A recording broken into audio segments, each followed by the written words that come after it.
respetables hermanos y hermanas, nuevamente está con ustedes el hermano Alexander Castellanos, siempre desde la Iglesia de Cristo en la República de El Salvador. Estoy transmitiendo día miércoles 5 de la tarde, hora del Salvador, desde el Alumbrador Cristiano en mi especial programa Te daré lo mejor.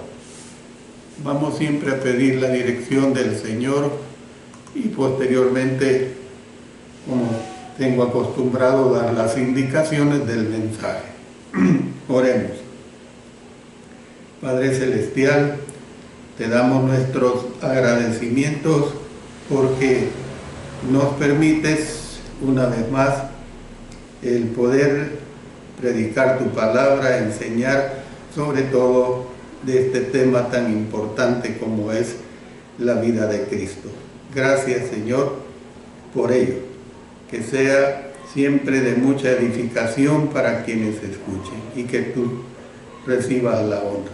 En el nombre de nuestro Señor Jesucristo. Amén. Amén.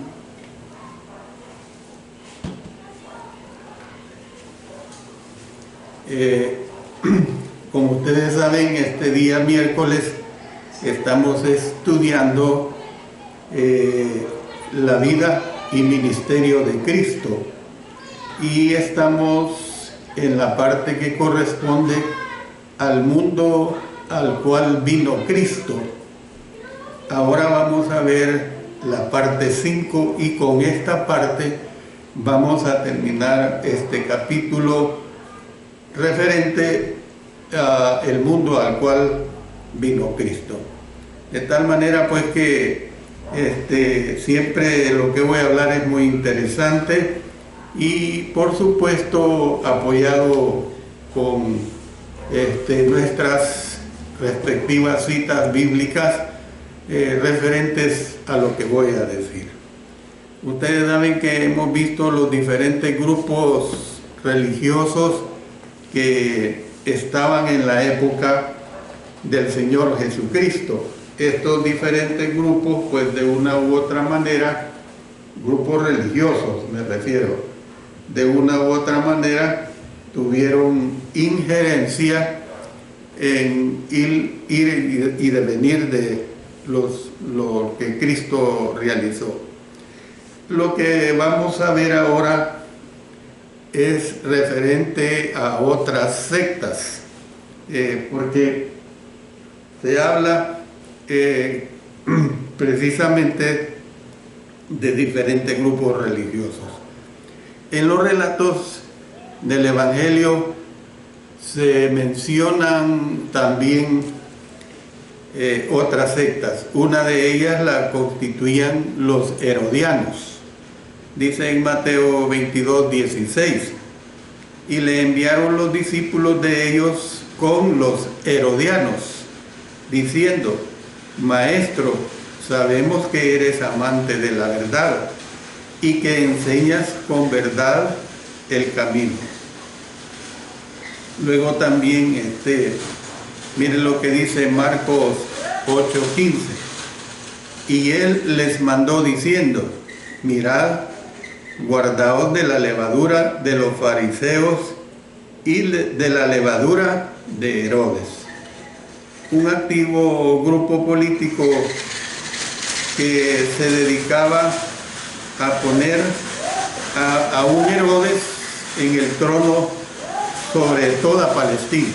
Por eso de ahí el nombre de los herodianos.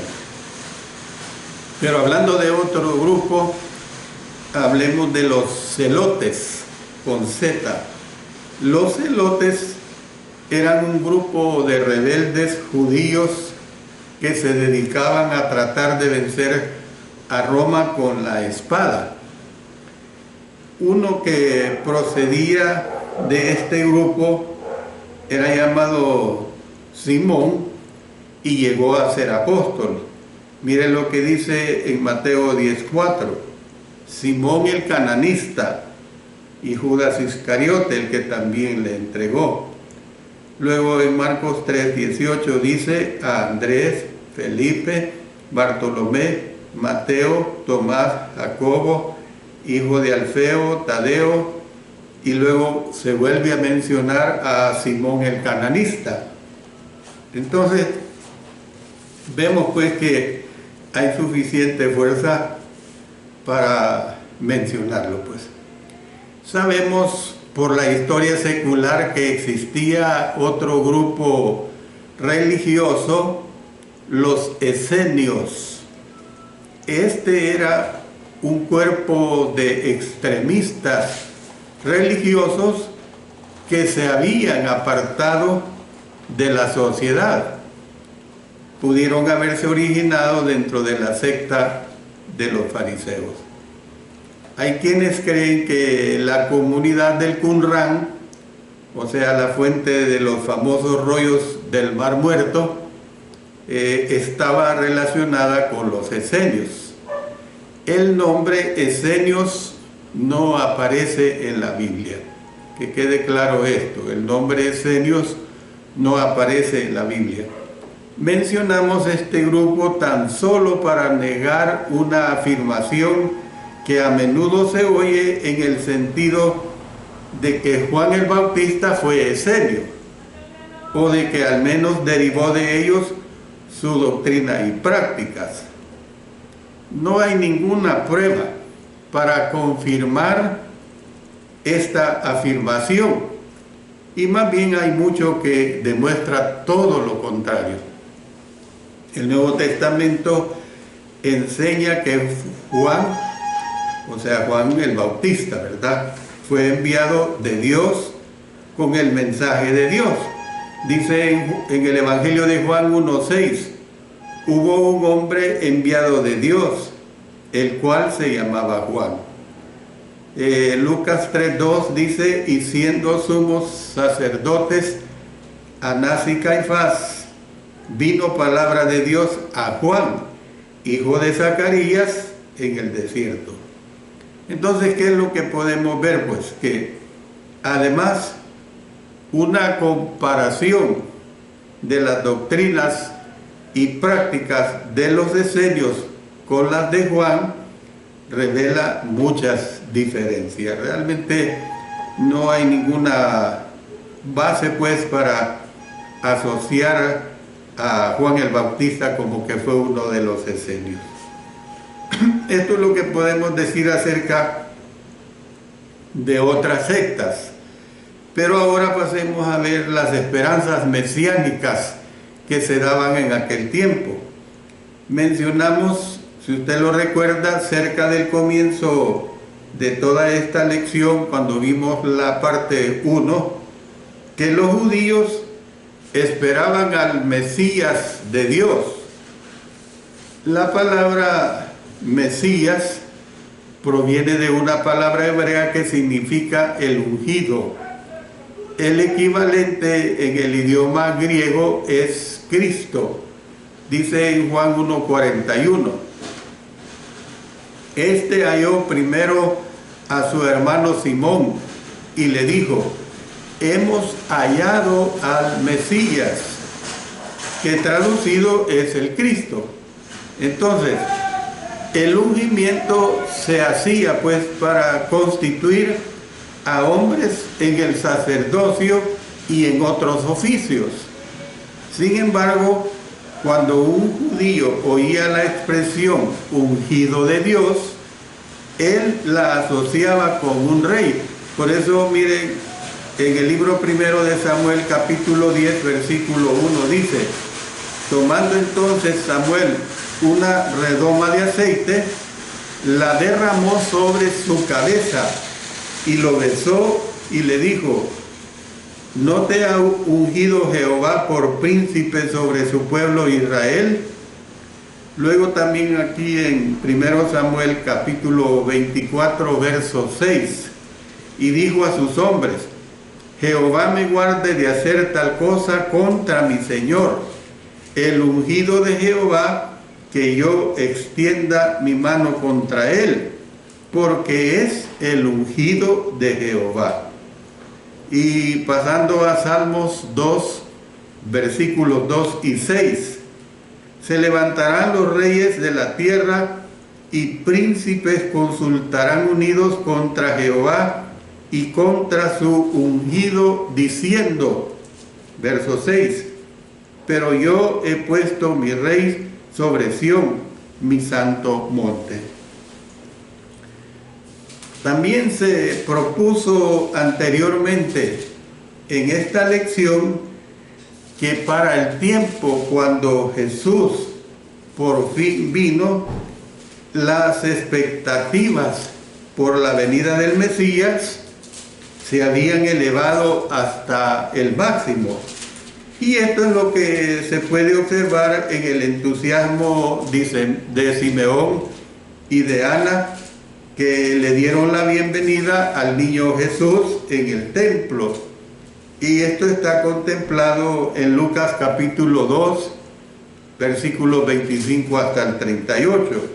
Vamos a mencionar algunos de estos versículos de Lucas 2, versos 25 al 38. Por ejemplo, el versículo 26 dice, y le había sido revelado por el Espíritu Santo que no vería la muerte antes que viese al ungido del Señor. También Ana hablaba de Jesús. Dice en Lucas 2:38, esta presentándose en la misma hora, daba gracias a Dios y hablaba del niño a todos los que esperaban la redención en Jerusalén. Luego, cuando Juan el Bautista comenzó su obra, ¿qué es lo que dice?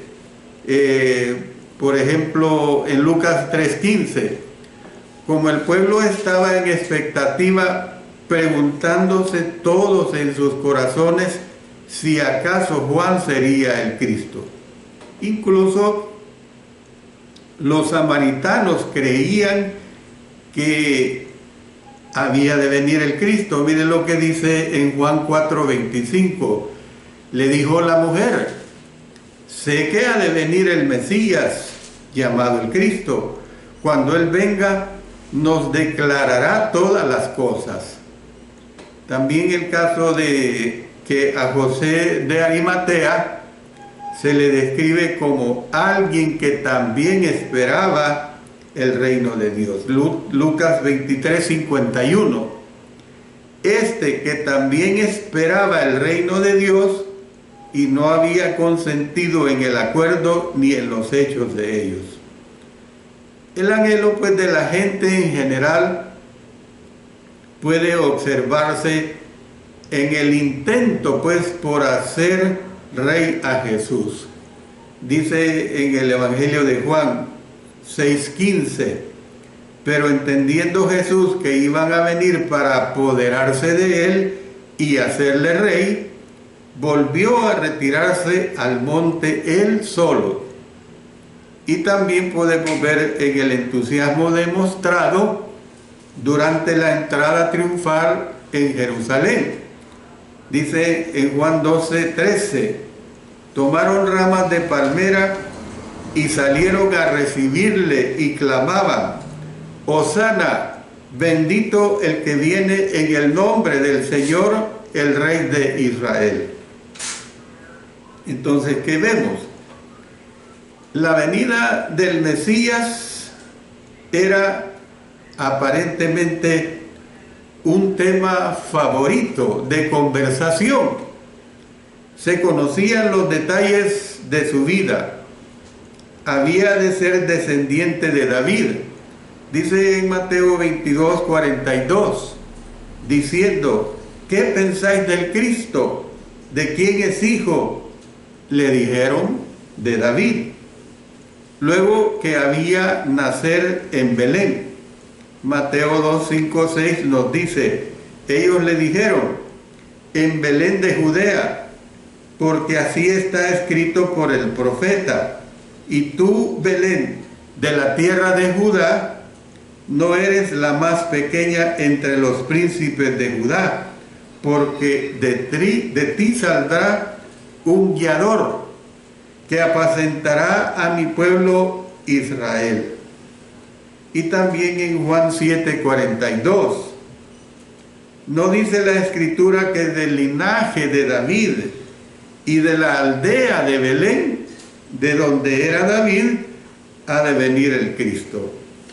Entonces, relacionada pues con el tema del Mesías, estaban las conjeturas acerca de su precursor. Miren lo que nos dice en Juan 1:21. Y le preguntaron, ¿qué pues? ¿Eres tú Elías? Dijo, no soy. ¿Eres tú el profeta? Y respondió, no. Luego en Mateo 16:14, ellos dijeron, unos Juan el Bautista, otros Elías, y otros Jeremías o alguno de los profetas. Entonces, aparentemente, se habían levantado falsos mesías, lo cual avivaba la esperanza del pueblo. Entonces, nosotros podemos ver que Jesús le dijo a sus discípulos que esto sucedería después de su partida. Vámonos, por ejemplo, a leer en Hechos capítulo 5, versículos 36 y 37. Dice, porque antes de estos días se levantó Teudas, diciendo que era alguien. A este se unió un número como de 400 hombres, pero él fue muerto, y todos los que le obedecían fueron dispersados y reducidos a nada. Después de este se levantó Judas el Galileo en los días del censo y llevó en pos de sí a mucho pueblo. Pereció también él y todos los que le obedecían fueron dispersados. Entonces, puede estarse hablando de dos pretendientes. Con estas expectativas que se estaban dando, las palabras de Juan pueden ser muy difíciles de entender. Cuando dice en Juan 1:11, a los suyos vino y los suyos no le recibieron. Vemos pues que el hecho de que Jesús fue desechado por los judíos en general y por los dirigentes judíos en particular, constituye un tema prominente del Nuevo Testamento. Mateo 21:42 expresa, Jesús les dijo, ¿nunca leísteis en las Escrituras la piedra que desecharon los edificadores ha venido a ser cabeza del ángulo? El Señor ha hecho esto y es cosa maravillosa a nuestros ojos. Luego tenemos en Lucas 17:25, pero primero es necesario que padezca mucho y sea desechado por esta generación. Y pasándonos al libro de los Hechos 4:11, este Jesús es la piedra reprobada por vosotros los edificadores, la cual ha venido a ser cabeza del ángulo. Y en 1 Pedro capítulo 2, leamos los versículos 4 y 7. Acercándoos a él, piedra viva, desechada ciertamente por los hombres, mas para Dios escogida y preciosa. Versículo 7.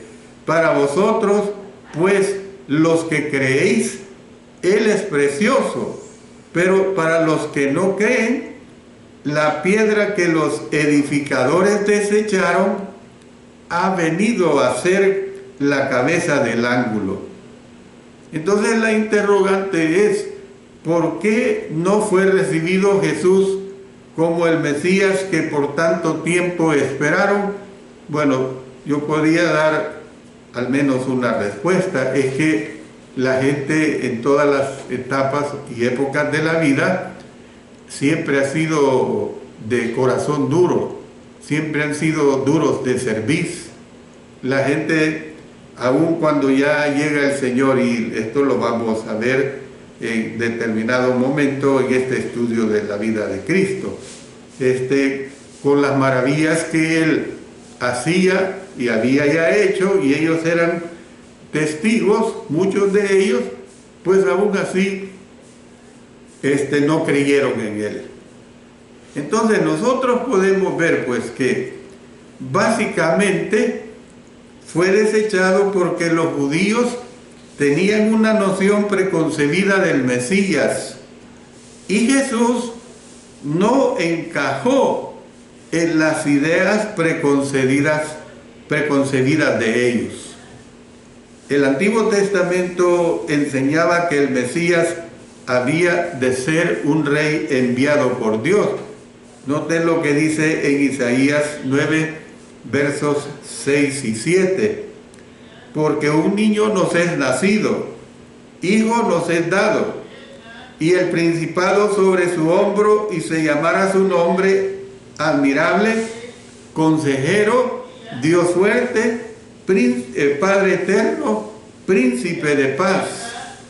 Lo dilatado de su imperio y la paz no tendrán límite sobre el trono de David y sobre su reino, disponiéndolo y confirmándolo en juicio y en justicia desde ahora y para siempre. El celo de Jehová de los ejércitos hará esto. Entonces, estoy diciendo que el Antiguo Testamento enseñaba pues que el Mesías había de ser un rey enviado por Dios, y que también habría de ser del linaje real de David. Dice en Salmos 89, versículos 3 y 4: hice pacto con mi escogido, juré a David mi siervo, diciendo: para siempre confirmaré tu descendencia y edificaré tu trono por todas las generaciones. Entonces, ¿qué es lo que vemos también? Que el Antiguo Testamento también enseñaba que el Mesías había de ser un siervo sufriente. Yo quiero que ustedes, si así lo desean, me acompañen a una lectura de uno de los salmos, y es el Salmo capítulo 22. Este salmo habla en una manera bien patética sobre todo lo que vendría sobre el Señor Jesucristo. Vámonos a Salmos capítulo 22 y vamos a leer desde el versículo 1 hasta el 21. Es interesante que lo leamos porque es una descripción muy clara. Dice acá: Dios mío, ¿por qué me has desamparado? ¿Por qué estás tan lejos de mi salvación y de las palabras de mi clamor? Dios mío, clamo de día y no respondes, y de noche y no hay para mi reposo. O sea, esto hay que trasladarlo a esa semana última de sufrimiento de nuestro Señor Jesucristo. ¿Ve? Pero tú eres santo, tú que habitas entre las alabanzas de Israel. En ti esperaron nuestros padres, esperaron y tú los libraste. Clamaron a ti y fueron librados, confiaron en ti y no fueron avergonzados.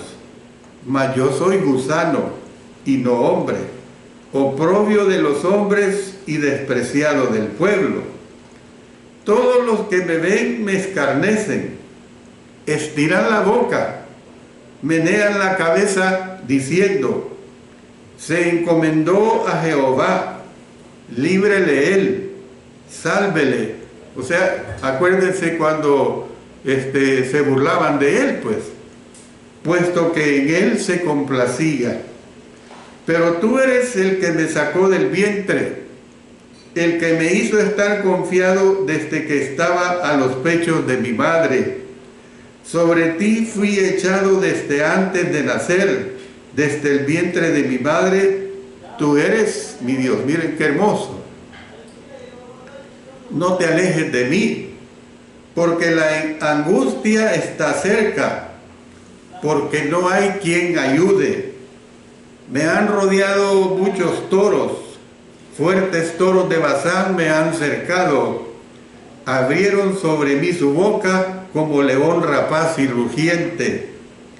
He sido derramado como aguas y todos mis huesos se descoyuntaron. Mi corazón fue como cera, derritiéndose en medio de mis entrañas. Como un tiesto se secó mi vigor y mi lengua se pegó a mi paladar, y me has puesto en el polvo de la muerte. Porque perros me han rodeado, me ha cercado cuadrilla de malignos, horadaron mis manos y mis pies. Contar puedo todos mis huesos, entre tanto ellos me miran y me observan. Repartieron entre sí mis vestidos, lo que hicieron los soldados romanos, y sobre mi ropa echaron suerte. Mas tú, Jehová, no te alejes, fortaleza mía, apresúrate a socorrerme. Libra de la espada mi alma, del poder del perro mi vida. Sálvame de la boca del león y líbrame de los cuernos de los búfalos. Es realmente muy descriptiva esta narración de este Salmo capítulo 22. Sin embargo, las profecías de esta naturaleza fueron en gran parte pasadas por alto. Lo que estaba claro en la mente de las personas judías era que necesitaban un caudillo con suficiente fuerza militar y política para derrotar a los romanos y reinstaurar el reino de Israel, tal como había sido en los tiempos de David y en los tiempos de Salomón. Un Cristo que decía, pues miren lo que dice en Juan 18:36. Respondió Jesús: mi reino no es de este mundo. Si mi reino fuera de este mundo, mis servidores pelearían para que yo no fuera entregado a los judíos, pero mi reino no es de aquí. Entonces, un Cristo que decía esto, pues, no serviría para nada. Jesús era como una piedra preciosa, pues, que no encajaba en el engaste preconcebido que su pueblo le había preparado al Mesías. Y podemos agregar que esto es como nuestra relación con el mundo actual, con parientes, con amigos que no quieren nada con Dios. Esa situación prevalece. Por eso es que el Evangelio, en cierto modo, aunque el Evangelio es fácil, es sencillo de enseñarlo a las personas, el problema no está en el Evangelio, el problema está en la dureza de corazón de las personas. Por eso yo doy gracias a todos ustedes que sintonizan este programa en todo el continente americano. Doy gracias a Dios porque el aprendizaje de la palabra es muy importante, y es muy importante pues que transmitamos la pura verdad, la sana doctrina, sin adulterarla, sin cambiarla.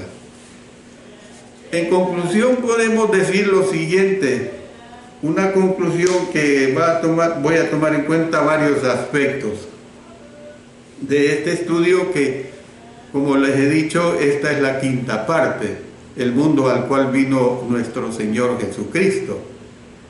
Hay otros detalles acerca de la vida de los tiempos de Jesús que se podrían dar, incluyendo la vida diaria de la familia judía media. Pero tales detalles deberán esperar más adelante, cuando se presenten a medida que se van relacionando con el texto de los relatos del Evangelio.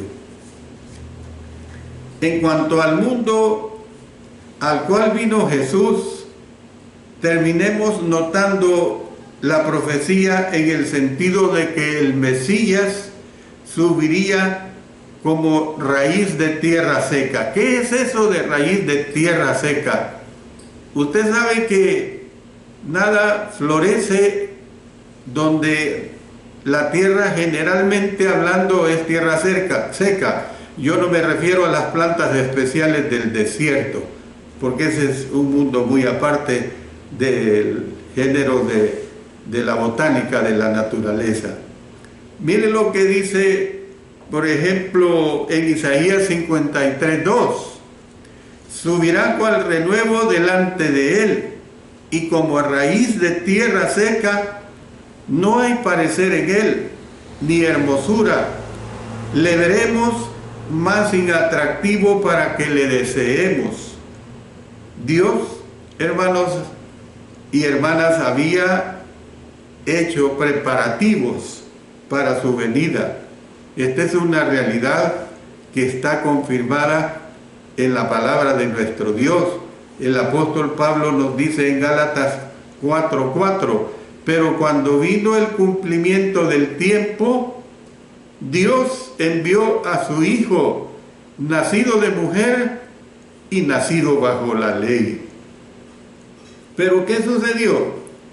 El corazón de las personas todavía era como tierra seca. Eso es lo que está diciendo Isaías 53:2, cuando dice, y como raíz de tierra seca. Es decir, el corazón de las personas precisamente es como raíz de tierra seca. De este inhóspito ambiente saldría Cristo. Al final, la religión de Jesús crecería y se propagaría por todo el mundo. Y esto no se puede detener hasta el presente siglo XXI, año 2022, 11 de mayo del año 2022. No se puede detener el crecimiento de la palabra. Por eso es que cuando se habla de los 400 años de silencio, quiero dar una aclaración al respecto. En el Antiguo Testamento se expresaba una creencia en el sentido de que el Espíritu se había apartado de Israel y de que la profecía había cesado. Por ejemplo, leemos en el Salmo 74:9, no vemos ya nuestras señales, no hay más profeta, ni entre nosotros hay quien sepa hasta cuándo. Este sentimiento también se expresa en la literatura interbíblica, o sea, cuando digo literatura interbíblica, me estoy refiriendo a la literatura no inspirada. Un ejemplo de estos pasajes es este, y lo tenemos, les voy a dar la cita, es de 1 Macabeos, capítulo 9, versículo 27. Yo sé que muchos de ustedes no tienen a la mano una Biblia que tenga los libros deuterocanónicos, o sea, los libros no inspirados, pero yo se los leo. Miren lo que dice: así había gran angustia en Israel, tal como no la había desde que los profetas dejaron de aparecer entre ellos. Y esta es la realidad, pues. Esa angustia se presentó. Así había gran angustia en Israel, tal como no la había habido desde que los profetas dejaron de aparecer entre ellos. En los escritos rabínicos se declara expresamente que el Espíritu Santo se apartó de Israel después de los últimos de los profetas. ¿Cuáles fueron los últimos profetas? Ageo, Zacarías y Malaquías. Y se habla pues que el Espíritu de Israel, el Espíritu Santo se apartó pues de Israel después de los últimos, de estos últimos profetas. Entonces, yo quiero terminar diciendo lo siguiente sobre la importancia del tiempo y del lugar. Si los elementos de tiempo y del lugar se borraran de los evangelios, la vida del Señor dejaría de ser verdaderamente humana e inteligible. Él no sería más que una voz errante. Entre más completo sea el conocimiento de las circunstancias externas que rodearon su vida, por eso es que las hemos estudiado en estas 5 lecciones. Entre más completo pues sea el conocimiento de las circunstancias externas que rodearon su vida y sus relaciones con los que estaban a su alrededor, de más importancia se llenan sus palabras y dan crédito estas de su entendimiento y sabiduría. De modo pues que es importante, hermanos y hermanas, conocer dentro de lo que está a nuestro alcance, tanto los tiempos como los lugares en que dijo sus palabras, y el trabajo que se dedique pues a este estudio, hermanos y hermanas, les digo, no será en vano. Será muy aprovechado. Es decir, que dará un rico galardón para nosotros si realmente le ponemos y le dedicamos atención especial. Para el otro miércoles 5 de la tarde, hora del Salvador, a través de mi programa Te Daré lo Mejor por medio del alumbrador cristiano, les invito pues, vamos a iniciar otro tema, otro capítulo. Lo vamos a dividir en 4, 5, 6 clases, las que sean necesarias. Está en que ustedes aprovechemos pues todas estas enseñanzas. Y como siempre les quiero decir, los que puedan, el día domingo yo presento estudio en la adoración del Día del Señor, presento el estudio de Génesis. Este domingo que viene estaré presentando, domingo 15 de mayo, estaré presentando la conclusión, o sea, las lecciones de vida acerca de el capítulo 29 de Génesis, o sea, las lecciones que aprendemos en relación a Jacob y las mujeres que él tuvo. También les invito para los días lunes a las 5 de la tarde, por medio de mensajes para salvación y en mi especial programa Cultivando Vidas para Cristo, para estudiar el libro del apóstol Pablo a los Colosenses.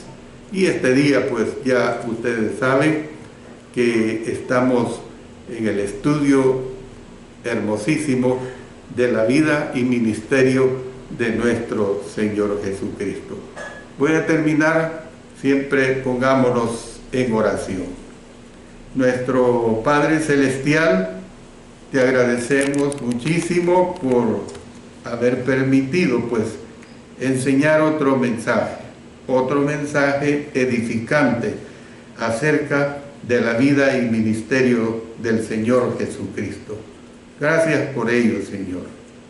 Estamos poniendo en tus manos a la hermana Paula Martínez, que pide oración, ya que este día comienza un tratamiento nuevo para su enfermedad de mieloma múltiple.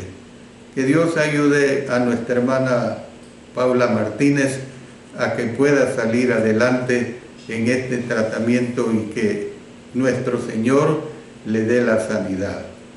Gracias, Señor, por todo. Lo hacemos en el poderoso nombre de nuestro Señor Jesucristo. Amén. Amén.